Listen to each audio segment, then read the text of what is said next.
Hello boxing fans and welcome to another news update. I'm Steve Wellings, joined this evening by Adam Smith, Brian King, Alex Morris, Paul Webb and Paul Ainsworth. Well, I'm sure you all know the news, folks. Carl Froch has retired after a stellar career inside and outside of the ring. He's going to be listened to now on Sky Sports for his in-depth punditry, and one man who I'm sure has shed a few tears over the last week or so, the last few days since it's broken. Adam Smith. Adam, have you managed to console yourself? Is everything okay? I think really because it's took so long for the announcement to come, and it was inevitable really. So the news didn't exactly hit me like a car crash, but yeah, I'm glad it's happened really. It's just took too long. The fannied about with the Chavez fight and fannied about with talking about Golovkin and De Gea. So I'm just glad it's done. Should have been done a bit sooner for me, but he's obviously gone out on a massive high. He wasn't going to top that. He wasn't going to top the money. He wasn't going to top the event. He wasn't going to top the punch. So I think it is.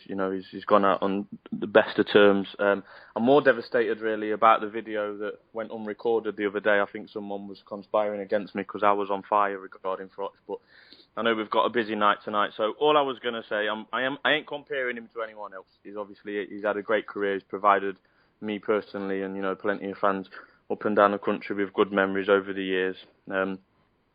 Consistency and longevity at the top level, I think is something to be proud of in any sport, and Froch has certainly proved that. I'm not shying away from the losses that have come along the way, and I think the interview on the ring apron after the Groves 1 fight really was a disaster for him. Probably more of a disaster than anything that's happened in the ring to him, and that's obviously fueled the fire of the likes of Brian King and Alex Morris. But I've got a little checklist to just show I was writing it out the other day in preparation. So we've got English, Commonwealth, British and world title tick.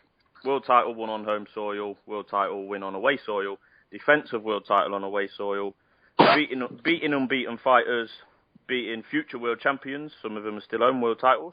Defining moments, multiple of them, Bute and Abraham and obviously Groves. A masterclass win, big KO win, bounce back from losses immediately, massive event, and multiple underdog wins. And so my message to Carl Froch is happy retirement, look after Rachel, and thanks for the memories.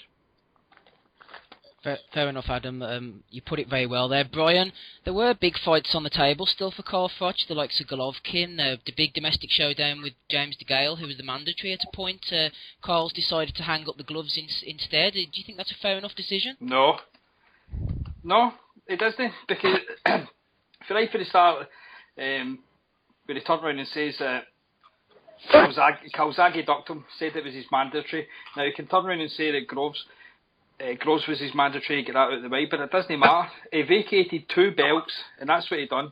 Vacated 2 belts, just so he wouldn't need to fight De Gea or Ward, right? And if he was going to retire, he would have retired. But what was he trying to do? He was trying to chase Chavez, the biggest fucking lump of shit possible, right?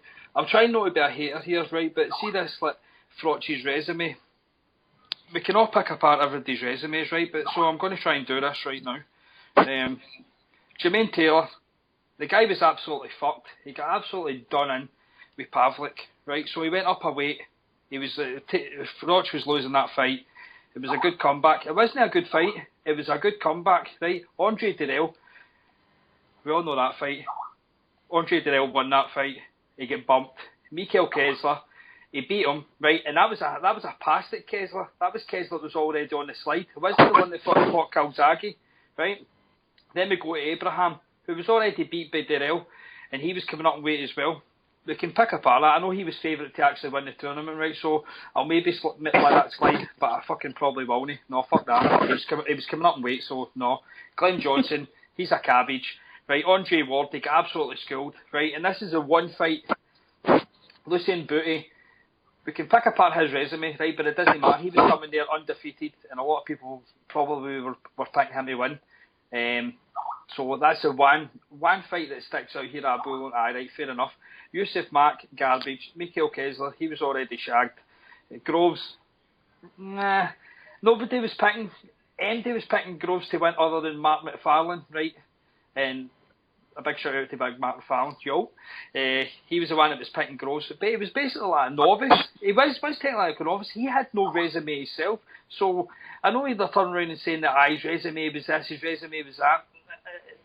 Jean Pascal as well. See, if you look at Pascal's resume, he's actually beaten nobody really Froch.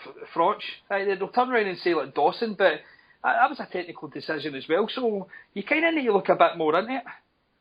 He's a cunt as well. Right, it's easy to pick holes. Of course, Adam, I know that. I do understand that. A lot of them were, like Abraham is still a world champion. Kessler brought a belt to the table, but both times, certainly the second time they fought. We could pick holes in it all day, but to go on a run as he had, the only gimme he's had is Yusuf Mack. Everyone accepts that.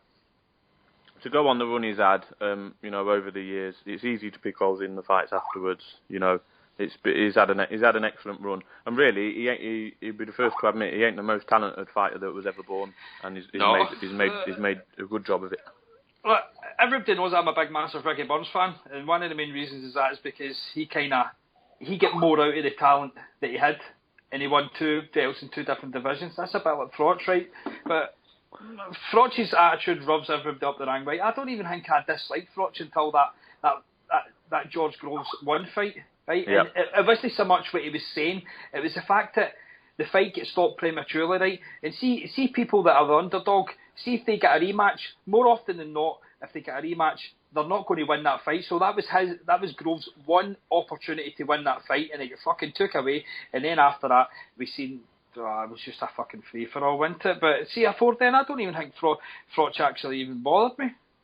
I think there was a bit of bitterness, He'd got quite a few of his early achievements were excellent, especially the Taylor win away from home, etc. And it was away from, Sky, and it was away from the mainstream, so probably a little bit of bitterness there, but it came good in the end. No bitterness, boys, no bitterness, please, no. Okay, we have Andy Roy on the line as well. Andy, do you want to tell us what your favourite Froch win was, or if you're a Froch hater, what your favourite Froch defeat was, or just discuss anything about Carl's magnificent career in general? Can you hear me, Steve? I can indeed. Go ahead, sir. I've not really got any great Froch one because I'm a Calzaghe fan, but you can't really, for me, you can't look at his resume and dismiss it as shit because it's no, you know what I mean? There's plenty of good wins there. Brian's had his opinion there, but I'm not just going to hate for the sake of hating. I'm not a big fan of the guy because of his personality, but boxing wise, you can't knock him. I mean, really, can you? Do you know what I mean? I personally don't think you can. Yeah, I would agree with that actually. I think that even though he's been a bit of an idiot outside of the ring throughout his career, pretty much. I mean, he's fought everybody in the ring. Paul and Paul Webb there. I mean, you can't really knock the resume, can you? He's fought just a litany of world champion after world champion, and he's never really ducked anybody. He's looked to avenge his losses. I mean, where do you stand on that one? Yeah, I mean, his resume of since he won the world title against Pascal, his resume in the Pascal fight, his resume of Taylor, Jarrell, Kessler, Abraham, Johnson, Ward, Butte, Mack was a bit of a gimme, but then Kessler and Groves back to back. There's no British fighter who went on a run against consistent opposition of that kind of quality. Even Mack, I mean, Mack might not have been the best fighter in the world, but he still wasn't as bad as some of the gimmies that Calzaghe and Hatton and Lennox Lewis had. He really was in terms of making the most out of his opportunities, he was right up there. I can't think of any other UK fighter that went on such a run like that. It was very, very impressive. And as I said before, he got beaten, but then he came right back. And in the fights that really, really mattered, Lucian Butte and George Groves 1 and 2, you have to say George Groves 2, he managed to get the win. And I think that the problem that we've had is because his retirement's been so drawn out, and if you look at his personality, then that's where a lot of the negatives come from.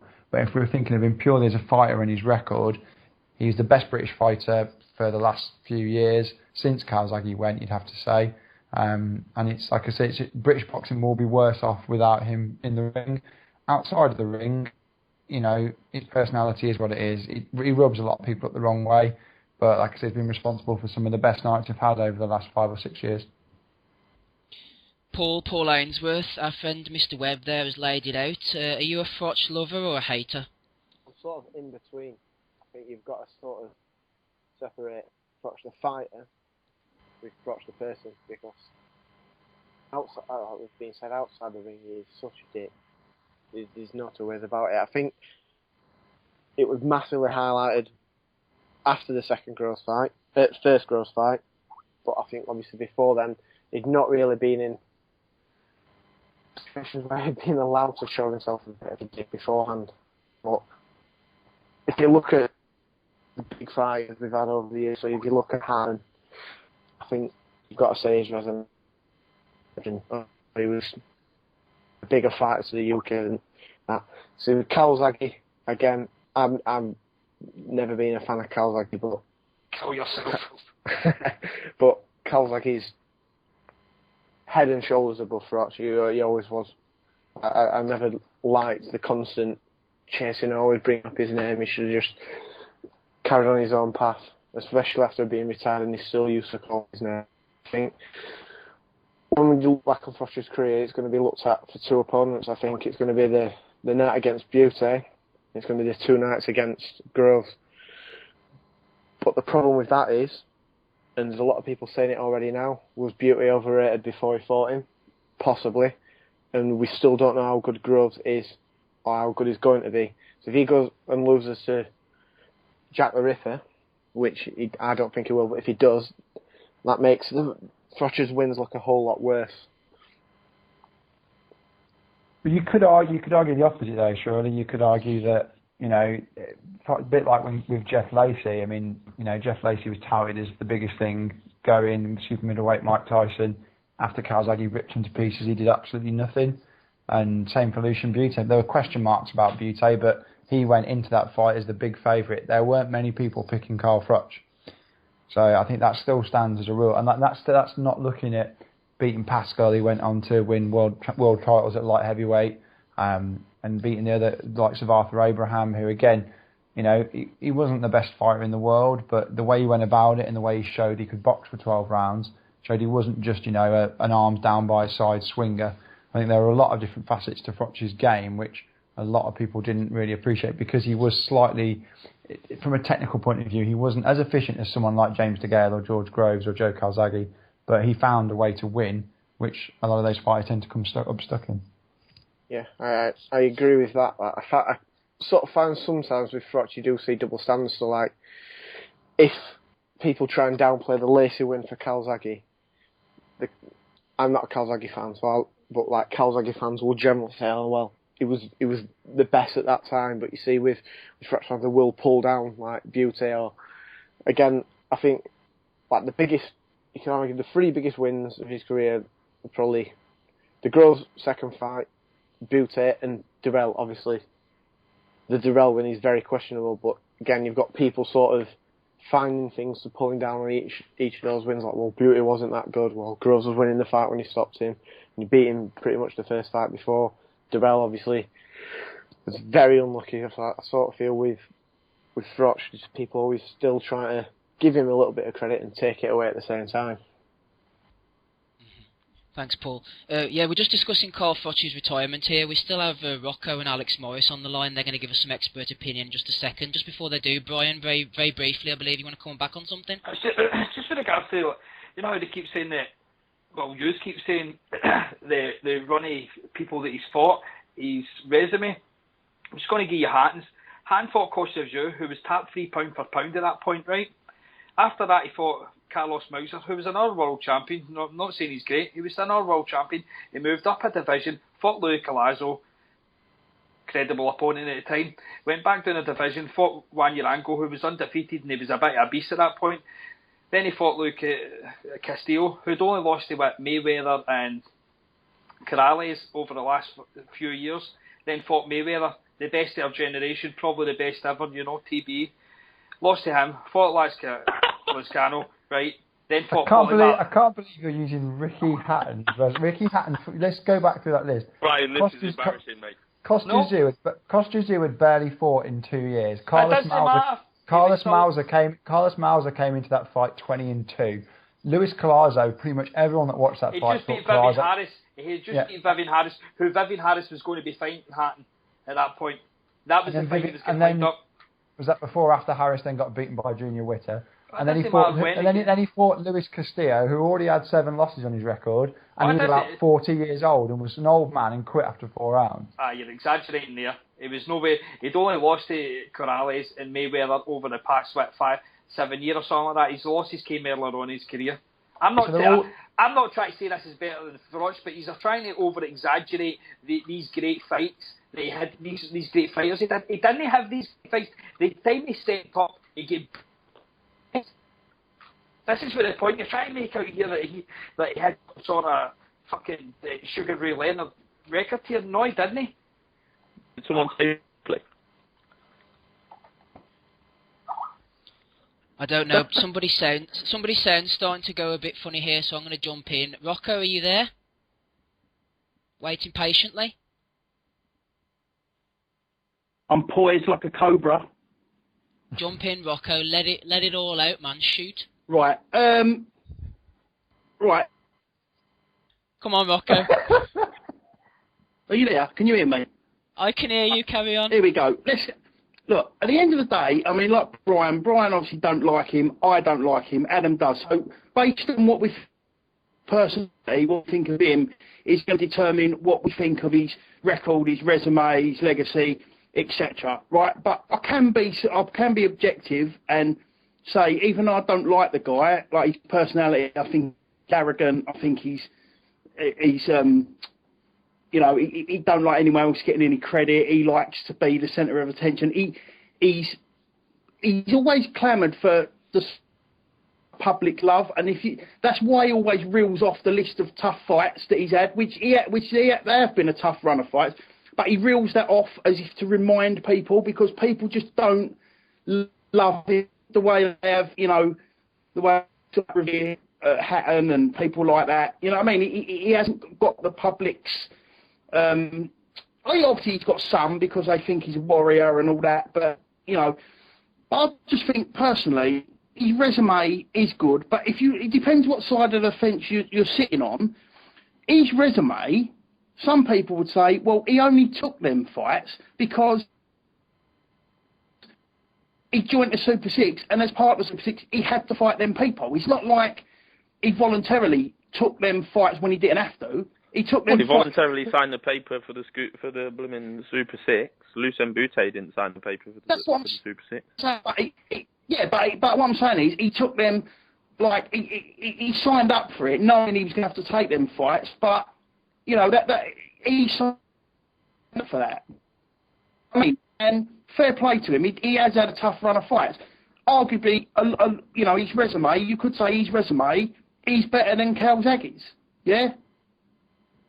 But then well, I think it's a fair point to say. Yeah, his resume might be better than Calzaghe, but he might not beat Calzaghe on you know, if they fought or if they ever fought. But Andre Durrell signed up to the Super Six. What happened there? He got Cobra'd and then got bashed by Abraham and then bottled it.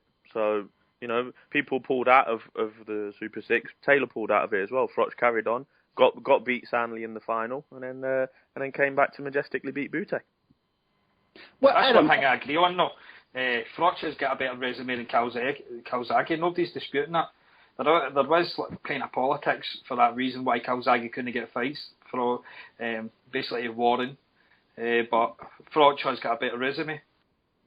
Yeah, I mean, arguably the argument is that, you know, if they fought, Calzaghe was beaten. But until they actually fight, we're never going to fucking know that. So that's pie in the sky. But arguably, Adam, as a Froch hater, as someone who see him be rude to someone, and you know, which Eddie Earn said, he openly admitted it, and then tried to make a joke of it. Well, I'm afraid people come up to you and ask for a picture and say, "Well done, mate. You know, I like, you know, you're a good fighter and all that," and you turn around and go, "Yeah, all right, fuck off." Like, well, then they're not going to like you, are they? You're going to think you're an arrogant cunt. But arguably, right, the guy has overachieved because he's not the smoothest boxer in the world. He looks like me trying to fight. Like he looks like a drunk sleepwalker sometimes. His left hand's low. And yeah, but Rocco, this is a positive that he's you know, he's not made out to be the best, one of the best fighters going, and he's done bloody well. That's what I'm saying. He's overachieved, mate. For his talent, the guy's overachieved. you know, he's been good for British boxing. He has took these fights. Do you know what I mean? He has took these fights. Obviously, he shit his pants at Golovkin, but he has took these fights. And good luck to him. But Rocco. I don't like him. Go on. Just remind me, is GGG and Froch going to happen? Yes or no? I'll tell you what, if you've listened to the latest IFL interview with Eddie Hearn, he says that Rocco, Eddie he wouldn't be surprised. He wouldn't be surprised. And if Froch comes back, the only person he'll be He fighting does say is that, Golovkin. and I think Eddie Hearn in recent months has been rather embarrassing, to be honest. He's been Go talking on, about go on. what he's thinking, what his family, etc., etc. Let Froch. Oh, Adam Smith's been cut And- off. and Right, okay. I'm going to go. I was going to say, and he also does say that being around, like being a pundit, being around all these boxers and being on Sky, the guy's obviously very competitive. You know what I mean? He's a good trainer. He keeps in shape. He's the sort of guy, like I say, he's quite bitter. He don't think he's got the dues that he's deserved. Do you know what I mean?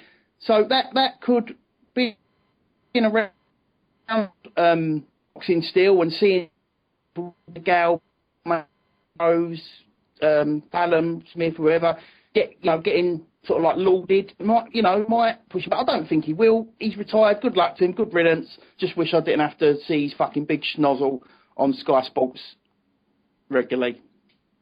Fair enough, Rocco. Thanks very much. You made your point very concisely. Guys, before we finish up, we're going to ask everybody around the table to give their favourite Froch performance, win, loss, whatever it takes your fancy. So you all have a think about that, but in the meantime, we're going to open up the floor now. The main man's going to have his say. Alex Morris, take it away. What do you think about the Carl Froch retirement? Right. Where should we begin on this? To expand on Rocco's point, I do believe that Carl Froch was very lucky to get the fights that he got. But then again, he was in the right place at the right time, should we say, Carl Froch, because he always found himself to take these opportunities to have these fights, to join the Super Six, he was in this position where no one gave a fuck about him. No one watched his fights. He was on absolute, no one watched his fights at all. He was a nobody. He was a no-muck calling out Joe Calzaghe for years and years and years. And he was forced into taking these fights to boost himself up. And I believe that any British fighter in that situation would have done the exact same thing. The whole basis of Carl Froch is building himself on this warrior attitude. And he had no choice back then to take those fights. And now he's finally got some choice in the matter of his fights. Who does he pick? He picks Yusuf Mack. He picks George Groves twice. He picks Kessler, old fucking Kessler, who just got sat on his fucking ass by Alan Green. But Kessler managed to knock him out. But now Kessler's retired, and he barely won that fight either. Kessler, after 6 rounds, finally woke up and started beating the piss out of Froch. But let's calm down about it. Froch, he's had a few good wins. But who are his best wins? We're all struggling to think of his best wins. Was it Pascal? Was it George Groves too? Was it, I don't know, Jermaine Taylor? Old Jermaine Taylor, Pascal Unproven. Those are his best wins. What the fuck have they done? You rate a fighter on his best wins. Carl Froch has got some good B-level wins. He hasn't got any A-level wins. Do you know who's got A-level wins? Ricky Hatton. Do you know who's got an A-level win? Joe Calzaghe. He's got a Boom! What do you mean? He hasn't got an A-level what? Name one A fighter that Carl Froch has beaten. Name one fighter that Joe Calzaghe's beaten. Bernard Hopkins. Right, so he beat Kessler in his prime. So he beat 40-odd-year-old Bernard Hopkins, right? The same Bernard Hopkins who was still a world champion 7 years later, who a lot of people picked to beat the absolute monster Sergey Kovalev. I know I did. That was a mistake. Actually, you can be quiet on this then, Paul, can't you? Bernard Hopkins. That was the worst £10 I ever spent on that bet. But no, Lucian Bute, outside of the Super 6, people were talking about the Super 6 and they were saying the Super 6 won't determine the best super middleweight in the world because Lucian Bute is not a part of it. Whoever was going to win that tournament, the first thing they were going to have to do was fight Lucian Bute. If Andre Ward get that fight, didn't happen, so he fought Carl Froch. Lucian Bute was seen at the time as being that sort of elite level fighter, Carl Froch, and I hate using the words because it's cringe as fuck, but he cobraed him. Lucian Bute was no other option. He just got his ass handed to him by Andre Ward. Where else was he going to go? He could have come home and fought. It's Eddie Hearn here. He could have put him in with you've seen the kind of crap he puts his fighters in with. He could have put him with anybody, but instead he made that fight happen, and he absolutely smashed the guy to bits. It was a good win. I fully agree, but it's his Lacey. It's his Jeff Lacey. You can't applaud Carl Froch beating Lucian Bute without also applauding Joe Calzaghe smashing the fuck out of Jeff Lacey. Jeff Lacey was called the next Mike Tyson. You're calling him a fucking destroyer. It's the same kind of level as that. I mean, arguably, I'd say that Bute, because he was more established than Lacey, because Lacey hadn't had that many title defences, but that was an elite win. And just because he, like I said, I consider the John Pascal win, because again at the time didn't seem that big. John Pascal went on to do an awful lot in light heavyweight division. Pascal was a good win for him, but he's a B-level opponent. Give me a guy who's beaten consistently very good fighters against someone who beat one elite fighter, which is what Calzaghe did. And Hatton, Kostas hadn't fought in nearly 2 years. It was a great fight because Hatton shouldn't have won it. Kostas, you fought about 8 months before that. Why do you keep saying that? Yeah, he did. He fought Champagne Mitchell. He fought Champagne Mitchell. I don't need a box record. He fought Champagne Mitchell. Mine he come back for his after injury and fought him. And he knocked Mitchell out, didn't he? Aye. The fact of the matter is, when Carl Froch had a choice in the matter, when he became the money man in the division, which is what he likes to call himself, and he probably was the money man. You know, Andre Ward was the best fighter in the division, there's no dispute about that, but Froch was carrying the most money. He utilised that to completely avoid fights. He utilised his power to make excuses to not make the best fights. When he was an upcomer, when he was struggling, no one gave a fuck about him, he took those risks, and that was, impressive, but he had to take those risks. When he was the man of power, he said, I don't want to fight Golovkin, I don't want to fight Kovalev, I don't want to fight Stevenson, I want to fight fucking cokehead, pothead, Chavez Jr. I'm going to avoid James DeGale, I'm going to avoid Gennady Golovkin. Where was this warrior sentiment then? How has he continued this warrior fucking legendary bollocks? The merry-go-round would never stop. Even if he carried on fighting, then Callum Smith would be the next one through. Then there'll be some other Russian that comes out. But he didn't carry on fighting, no, did he? Berbietev, whatever. No, but this is the argument that they use for Floyd. If Floyd beats Golovkin, are people going to call for him to fight Vladimir? Well, he's not fought him, and he's not. And the same with Froch. Froch hasn't fought Golovkin. Froch hasn't fought Gale. He shot it. He shot it. Froch shot it and pinned the belt. There's more of a reason for Floyd to fight Golovkin because he's already been to that weight before. No, he's not. Floyd's already been to light middleweight. Golovkin said he can make light middleweight. Why isn't Golovkin Froch says he can make super middleweight. So who are we believing? Why isn't Froch fighting Golovkin, a man who's a lesser weight than him? Why isn't Froch fighting DeGale, the man who was mandatory for the same belt? Well, he's not fighting him because he's retired. Because he shot it. If he'd have retired in July last year instead of bloody July this year, then we wouldn't be having this conversation. Yeah, correct. That's exactly correct. Because he spent a year chasing a fight with a fucking pothead. Yeah, and like I say, I am not supporting the pursuit of Chavez. It was ridiculous, and from Fora knocking him out was a good thing really because it saved me a few quid going to Vegas, and it was a shit fight all along. Despite my moaning, I think he had... Finish up, Alex, then go ahead. Alex, can you finish by giving him some credit, please? Yeah, I enjoyed watching all of his fights. He was a good fighter to watch. Okay, Still Alex. Cunt. We're going to finish up now, lads. So, Alex, you go ahead first and tell us your favourite Froch fight for whatever reason. The Jermaine Taylor fight. It was just excellent. I mean, Froch got put on his arse, but he also came back and then absolutely destroyed Taylor in the final round in what was still, and probably still is, one of my favourite endings to a fight. In the last however many years ago that was. It's excellent.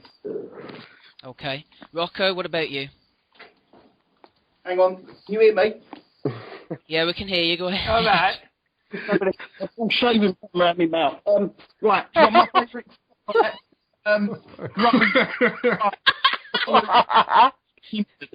Lows. Go ahead, Rocco. Sorry for the save you editing it. He got battered. Groves won. That was my, and to see him then humiliate himself on the ring apron was even better. Okay, Rocco, thanks very much. Paul Ainsworth, what about you? I think it's after the Beauty fight. I'd like to say Groves too, but I think the Beauty fight was just absolutely ruined him. That was the best Froch ever looked. Okay, fair enough, Beauty for you. Brian King, what about you? The Brian McGee fight. No, you know what? I would have loved it if fucking Foster didn't stop that fight, because then you'd have had, see if Froch come back for that, like it was all over the place. I think he was fucking hot for the full fight, and see if Foster just didn't jump in and fuck that up. That'd have been a career definer. He was fucking badly hurt. He was getting the heat punched off him, and he comes back to stop a guy.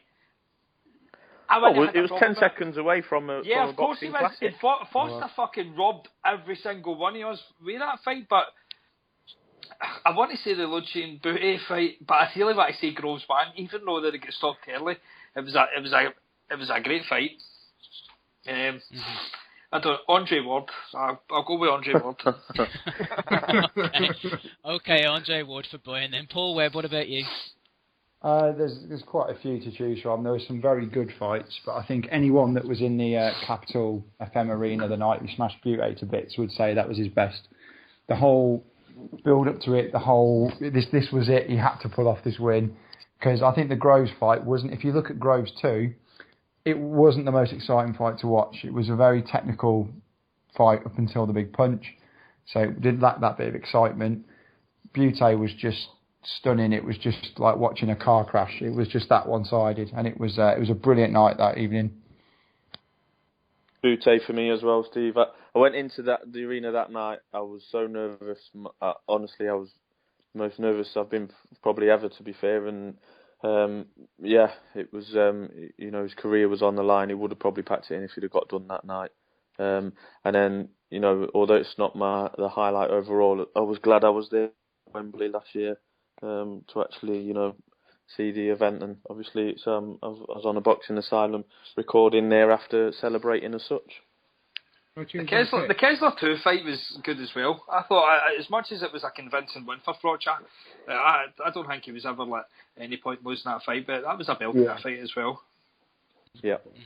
Yeah, I think it's fair to say, no matter what your opinion of Froch, he has been in a few good fights. We've got plenty. He's given us plenty to talk about anyway. So thanks for the memories, Mr. Froch. I think I'll go for the Jermaine Taylor fight. I think the way he pulled that one out at the end was a brilliant finish. But it's been great discussion anyway, guys. I'd like to thank Adam Smith, Brian King, Alex Morris, the two Pauls, Paul Webb and Paul Ainsworth, Andy Roy and Rocco for all jumping on tonight.